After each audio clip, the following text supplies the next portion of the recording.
El pueblo judío es el único que conozco que en el mismo idioma adora la misma fe en la misma tierra, en el mismo país. Como lo hicieron hace 3000 años, no sé qué traerá el mundo mañana, mucho menos dentro de 100 años, pero sí sé esto, que dentro de 1000 años pase lo que pase. Los viernes, cuando el sol se ponga, habrá un Shabbat en Israel. Hay varias cosas que puedes sacar de esto. La charla más increíble de Pierre Poilievre, el líder de la oposición en Canadá, además de su brillantez, además de su profundo conocimiento del judaísmo para un gentil, lo llamaré un conocimiento profundo. Eso significa que está mejor versado en judaísmo que cualquier otro político que conozco. Y es un hombre que viajó por la tierra de Israel, así que sabe de lo que está hablando. Y reto a todos los judíos a escuchar esto y preguntarse, ¿eres tú tan conocedor del judaísmo como él? ¿Está diciendo cosas que no sabes? Si es así, debes cuestionarte. Oye, tal vez es hora de aprender más sobre mi religión. Y lo hice. Visitaste Israel para entender los temas que se están discutiendo y que están ocurriendo todos los días. Como lo ha hecho él, veamos este discurso increíble. Rabí senador Husakos Lediptipoulos, distinguidos invitados. El rabí me dice eso. En este escenario ha habido 3 primeros ministros israelíes, Elie Wiesel y muchos otros dignatarios, dice él. ¿Te puedes imaginar que es un gran honor para un tipo sencillo de las praderas estar hoy aquí frente a ustedes?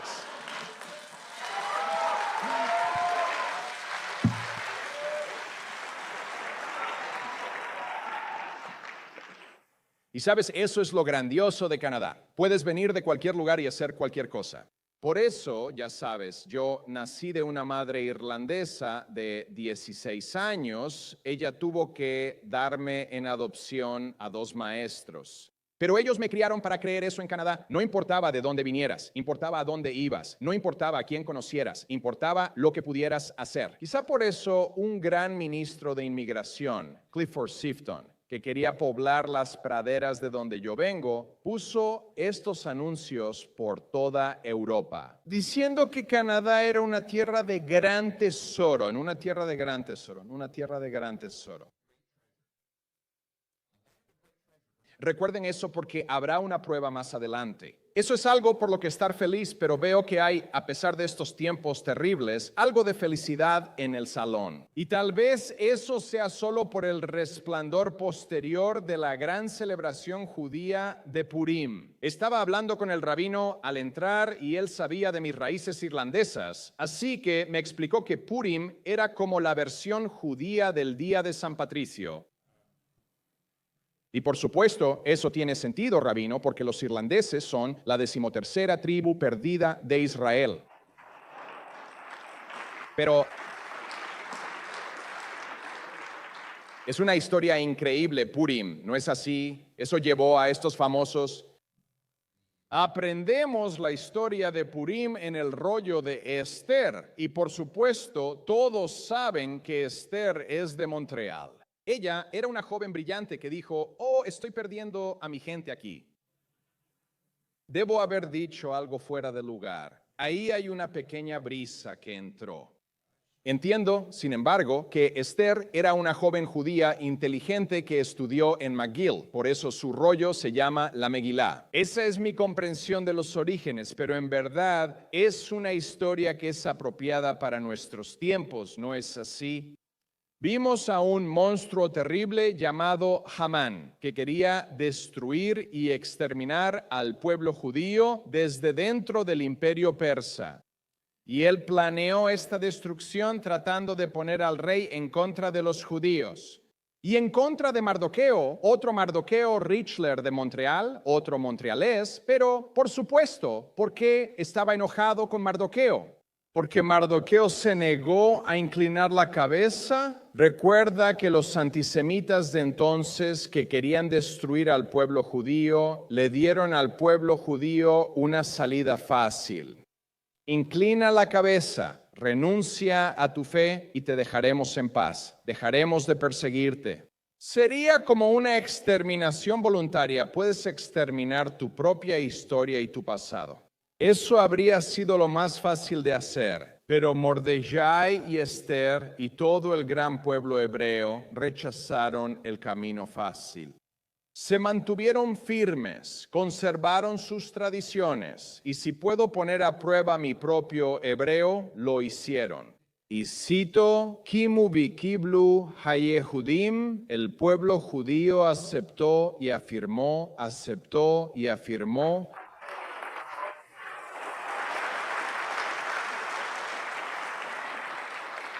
No solo aceptaron y afirmaron, para tener una gran celebración en honor a su triunfo sobre Hamán y la supervivencia de su pueblo. Fue que aceptaron lo que ya habían afirmado, que es la ley que descendió del monte Sinaí. Esto lo explicó después el Talmud. ¿Es correcto? En los rabinos, el Talmud explicó después el significado de lo que aceptaron y afirmaron la ley que Moisés trajo del monte Sinaí. Muchos años antes vi la perseverancia de esta ley y esta tradición. Cuando viajé de mochilero por Israel en mi juventud, hubo un rabino maravilloso que me permitió quedarme con su familia. En realidad, en un pueblo llamado Beitar. Beitar está cerca de Jerusalén. Y Ephraim Shore, quien había dejado London, Ontario, para hacer aliyá, estudiar y convertirse en rabino. Lo conocí a través de un amigo. Me invitó a pasar un Shabbat porque yo quería una experiencia de Shabbat real, así que fui a Jerusalén. Fui al muro y presencié las oraciones al atardecer justo antes de que el sol se ocultara. Subí a un autobús y el chofer me miró y me dijo, «Tú no perteneces a Beitar». Él dudaba de mi motivo para estar ahí, así que le dije, «Me quedo con Ephraim Shore», respondió. «¿Cómo sé eso?», dijo él. Le respondí, «Lo llamaré en mi celular». Lo hice y le di el teléfono al chofer. Y él interrogó a Ephraim Shore para asegurarse de que yo no tuviera malas intenciones. Luego pasaron el teléfono a otros y él dijo, «Sí, Ephraim Shore es legítimo. Dejemos que el chico vaya a Beitar». Así que cuando llegué ahí, experimenté el Shabbat más hermoso de mi vida. Ahí estaba él con su media docena de hijos y su hermosa esposa, sentados alrededor de la mesa de Shabbat con las velas encendidas. Luego, por supuesto, abrieron, creo que era la Mishnah, y empezaron a debatir puntos de la Mishnah, discutiendo sobre esta coma y ese detalle. Pensé, esto es increíble. Me siento en la Cámara de los Comunes. Y a medida que avanzaba la noche, cantaron estas hermosas canciones en hebreo. Y lo que me sorprendió es que hace más de 2000 años, en la misma tierra, la misma gente cantaba las mismas canciones. Esa es la verdad.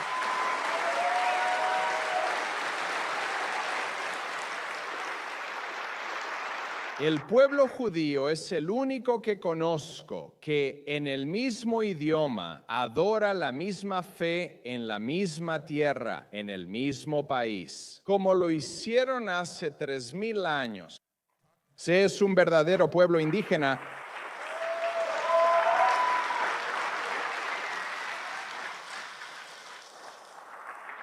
Lo cual inspira cuando piensas en todas las dificultades que enfrentaron para mantenerse fieles a lo que habían aceptado y afirmado en Purim, a la ley que Moisés trajo del monte mientras guiaba a su pueblo por el desierto, fuera de la esclavitud y hacia la tierra prometida.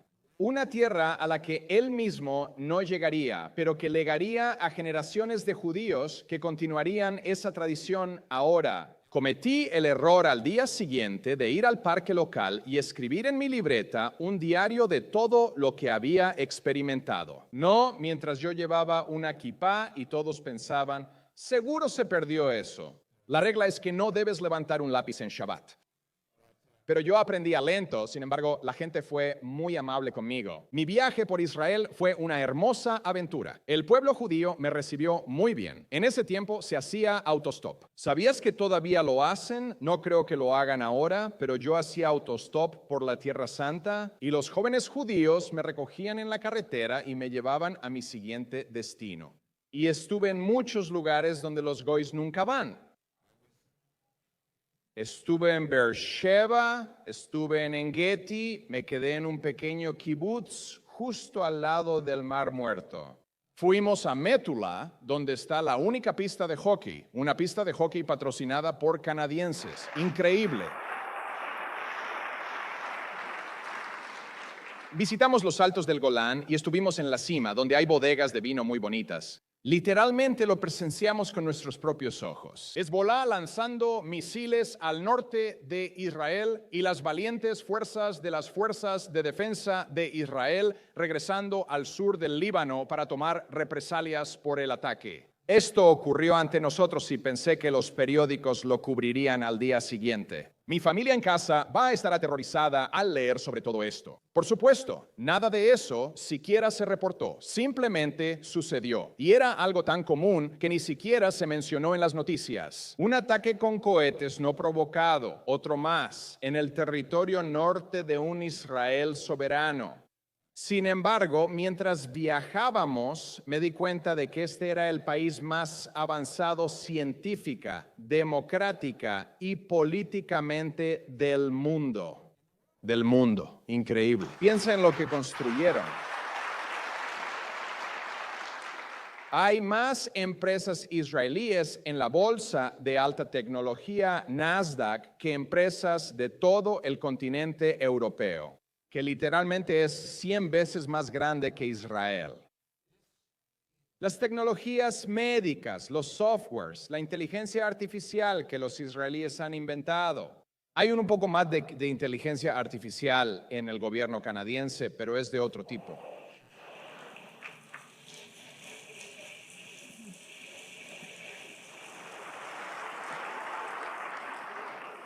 Sin embargo, regresé de ese viaje decidido a apoyar a mis amigos en Israel. Y no mucho después de eso, me uní a B'nai B'rith y luego al Comité Canadá-Israel, que ahora es SEJA, y lanzamos una campaña a gran escala para criminalizar a Hezbollah, que hasta ese momento era completamente legal en Canadá.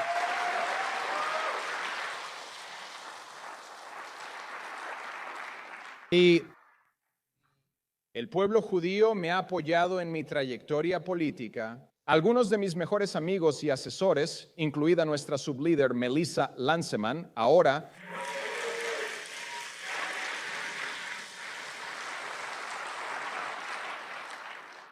me ayuda a liderar la lucha en el Parlamento por nuestros valores compartidos. A menudo nos enfocamos en lo nacional, bajar impuestos, construir viviendas, arreglar el presupuesto y frenar el crimen. A veces es internacional, pero lo sabemos. Durante los últimos meses, desde el 7 de octubre, ha sido necesario que enfoquemos nuestra atención en la defensa de nuestros valores compartidos, de nuestros valores eternos. Pero antes de hablar de lo que ocurrió el 7 de octubre, debemos hablar de los acontecimientos que llevaron a eso. Sabemos que Israel acababa de completar en los últimos años lo que antes se pensaba que eran avances diplomáticos imposibles gracias a los acuerdos de Abraham. Estos acuerdos vieron a los israelíes unir fuerzas con los emiratíes, los bahreiníes y el pueblo de Sudán para forjar acuerdos de paz. Y la especulación generalizada era que Arabia Saudita sería la siguiente. ¿Te imaginas lo que habría significado para la paz si el Estado judío hubiera logrado concluir un acuerdo de paz y reconocimiento con la patria de la Meca y Medina? Esto habría marcado una nueva era de paz y amistad entre los pueblos abrahámicos, todos los pueblos abrahámicos. Y fue esta esperanza la que más aterrorizó a los terroristas que llevaron a cabo su ataque el 7 de octubre Y más importante aún, los patrocinadores estatales que orquestaron todo desde Teherán. Les preocupaba que su misión de destruir al pueblo judío y a Israel quedara herida de muerte. Su misión sería imposible si musulmanes y judíos pudieran unirse en paz. Lo que es peor, lo que más les asustaba era la posibilidad de que los palestinos tuvieran un futuro esperanzador, un interés propio en los días que les esperan. Eso los distraería de este conflicto interminable con Israel. Verán, los palestinos tienen una oportunidad tremenda de construir un futuro pacífico y próspero. Quiero decir, vemos la pobreza y el sufrimiento en Gaza y pensamos, ¿en qué podrían haber tenido esperanza las personas? Bueno, la respuesta es en muchas cosas. Es una zona geográfica muy bien ubicada, justo al lado del Mediterráneo. Mira los países del Golfo. ¿Cuánta prosperidad y oportunidades han podido construir para su gente? No solo eso, hablando efectivamente, Hamás tuvo total independencia para gobernar Gaza después de que el gobierno israelí se retiró unilateralmente. En una decisión dolorosa, el gobierno de Israel literalmente arrestó a su propia gente y los sacó a la fuerza de la franja de Gaza para regresarlos a Israel, propiamente dicho. Una decisión profundamente controvertida que en la práctica significaba que Gaza iba a ser gobernada por el gobierno de esa tierra. Así que cuando dicen que termine la ocupación en Gaza, el único ocupante era Irán. Irán estaba ocupando Gaza a través de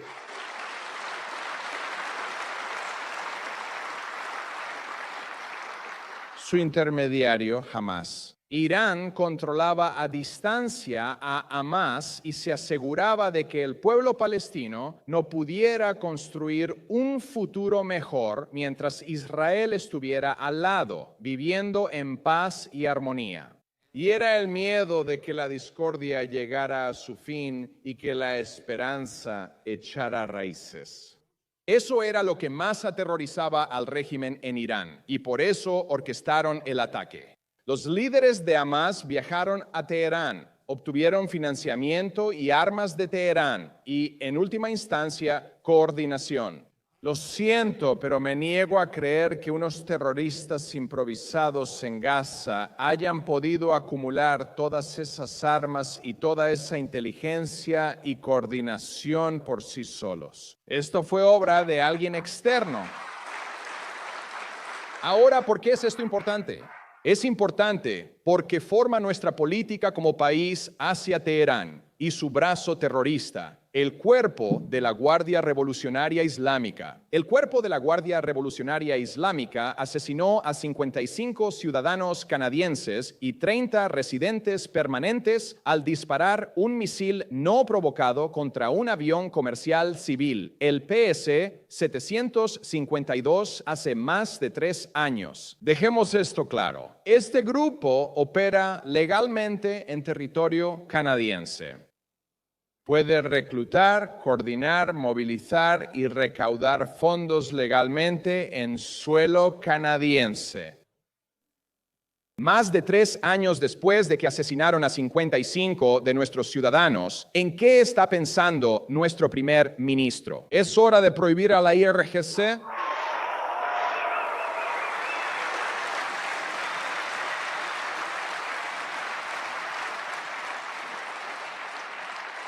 Los conservadores de sentido común seguirán presionando al gobierno para prohibir a la IRGC, para eliminar la burocracia y agilizar la financiación del programa de infraestructura de seguridad, para que las sinagogas y todos los lugares de culto, incluidas mezquitas, iglesias y templos hindúes, puedan implementar la seguridad necesaria para proteger a su gente.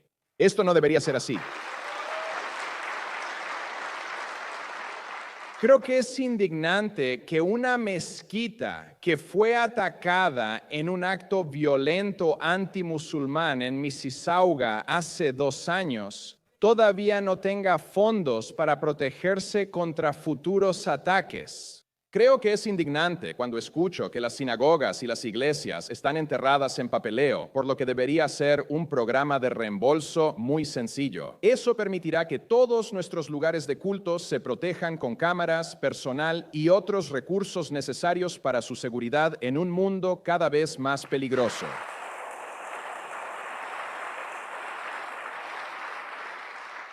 En casa, aplicaremos leyes más estrictas contra terroristas y sentencias consecutivas no concurrentes, para que aquellos que cometan asesinatos en masa no reciban descuentos por la cantidad de asesinatos que cometan.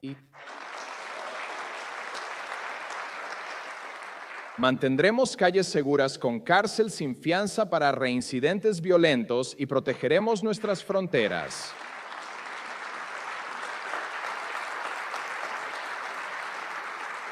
Aseguraremos nuestras fronteras y nuestros puertos contra las drogas y armas que financian el terrorismo y que provocan la pérdida de vidas. Aquí en Canadá, apoyaremos al pueblo judío en los campus, luchando contra el antisemitismo en las universidades.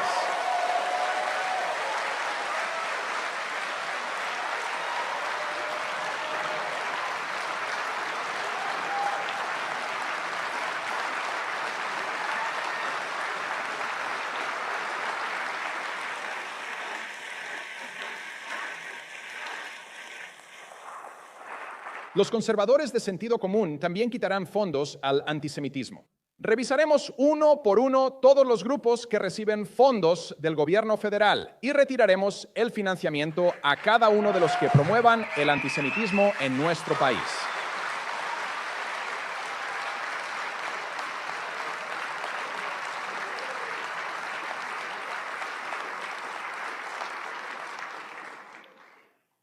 Y luego viene la difícil cuestión de Medio Oriente.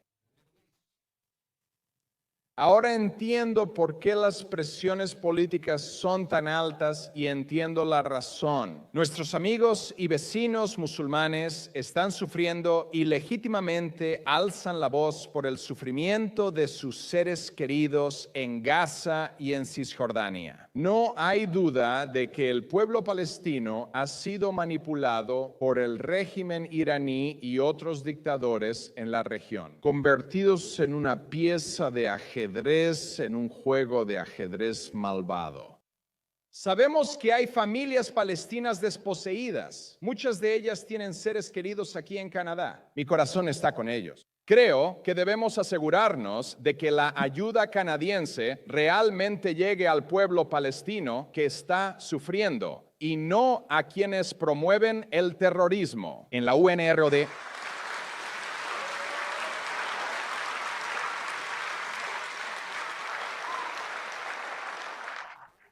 cuando nuestro gobierno envía dinero a la UNRWA, lo toma, se compromete con una organización cuyos miembros estuvieron involucrados en el ataque del 7 de octubre y le quita dinero a la ayuda legítima para los verdaderos palestinos que están sufriendo en Gaza y en Cisjordania. Nosotros, como regla en todo el mundo, sentido común, los conservadores, bajo mi liderazgo, reducirán la ayuda extranjera a dictadores y burocracias multinacionales y destinar el dinero a reconstruir las Fuerzas Armadas canadienses.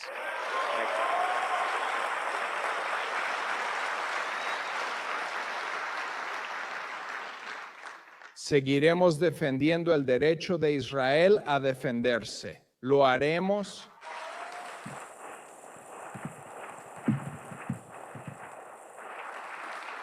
Y rechazaremos cualquier moción y resolución ante las Naciones Unidas que apunte injustamente al Estado judío.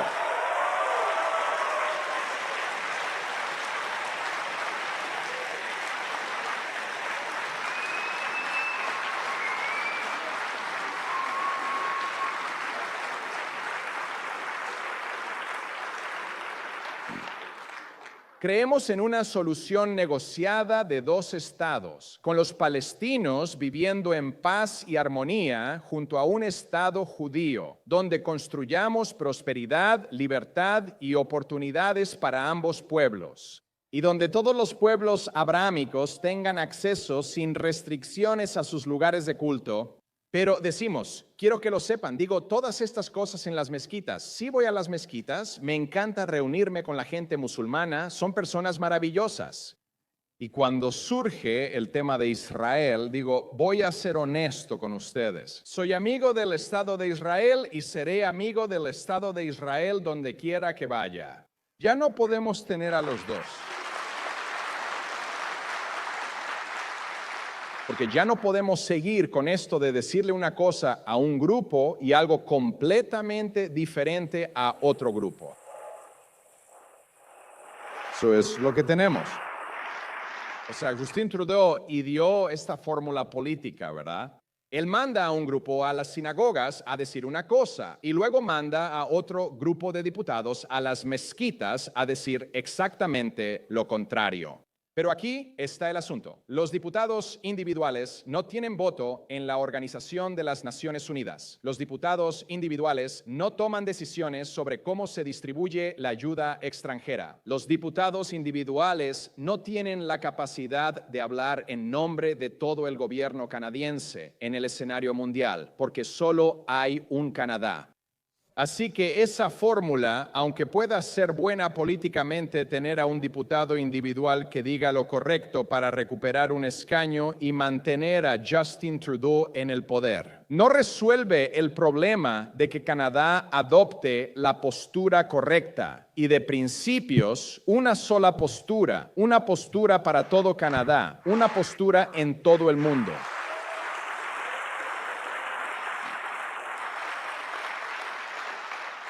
Así que cada diputado tiene que decidir de qué lado está, no solo lo que dice. Y esa postura es, en última instancia, lo que más importa. Ahora, conservadores, nosotros estaremos con ustedes. Sé que es difícil en este momento.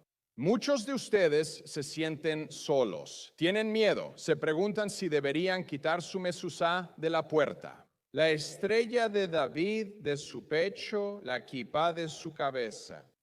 Ni siquiera puedo imaginar los pensamientos que pasan por su mente cuando contemplan esas cosas. Nadie en Canadá debería tener que ocultar su fe para sentirse seguro.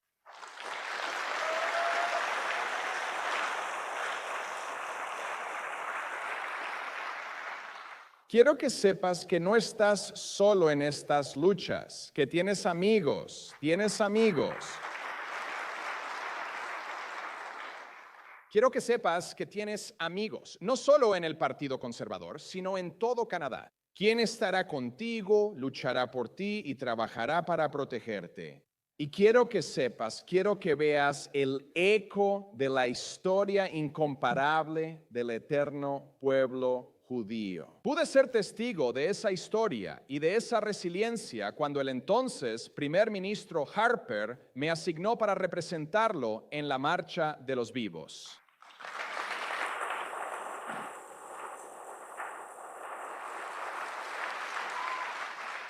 Para quienes no han estado, es una caminata desde el primer campo de concentración, Auschwitz, hasta el campo de exterminio más prolífico, Birkenau. Los sobrevivientes, sus seres queridos y simpatizantes se toman del brazo en esta larga y dolorosa marcha. Recuerdo que me estremecieron las imágenes que vi ahí, las extremidades prostéticas que les habían arrancado a los prisioneros que llegaban y que se acumulaban en un cuarto de almacenamiento, el cabello cortado, las joyas, los instrumentos de tortura. Recuerdo que cuando fui testigo de todo esto, pensé en lo horrible que debió haber sido para los niños pequeños que eran llevados a esas horribles cámaras de gas. Y lo que más me impactó, sin embargo, fue cuando nos llevaron a un edificio de ladrillo.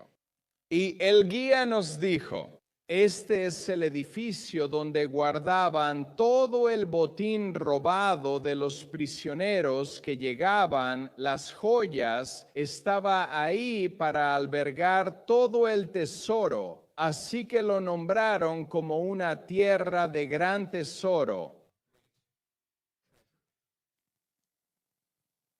De hecho, lo llamaron Canadá porque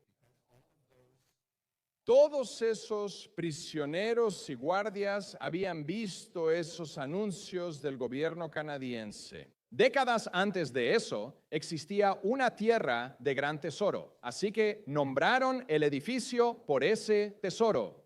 Y los guardias, en una broma enferma, se burlaban de los prisioneros que tenían que ir a trabajar clasificando en ese edificio. Al decir, hoy vas a ir a Canadá, pensé en todas las personas que murieron soñando con venir a Canadá. Y eso me estremeció. Recuerdo haberme puesto a llorar y la imagen irónica de judíos consolándome a mí, un gentil, en Auschwitz-Birkenau, me hizo pensar en lo afortunados que somos de estar aquí y en lo importante que es para nosotros compartir esos tesoros con el resto del mundo, defendiendo lo que es correcto aquí, ahora y en todas partes. Pero ¿sabes qué más vi ahí? Vi a los jóvenes judíos que estaban ahí para honrar a sus abuelos u otros seres queridos que perdieron. Ponían pequeñas piedras sobre piedras grandes.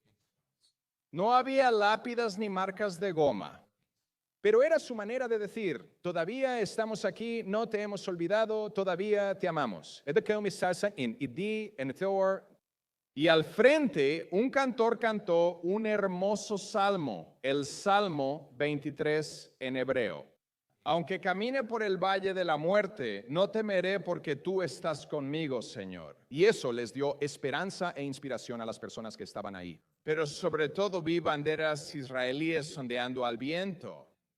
La estrella de David, el símbolo del pueblo judío y ahora de su patria, era como un símbolo de triunfo, decía. En los rostros de esos jóvenes judíos se veía, todavía estamos aquí, no nos detuviste, tú ya no estás y nosotros seguimos vivos.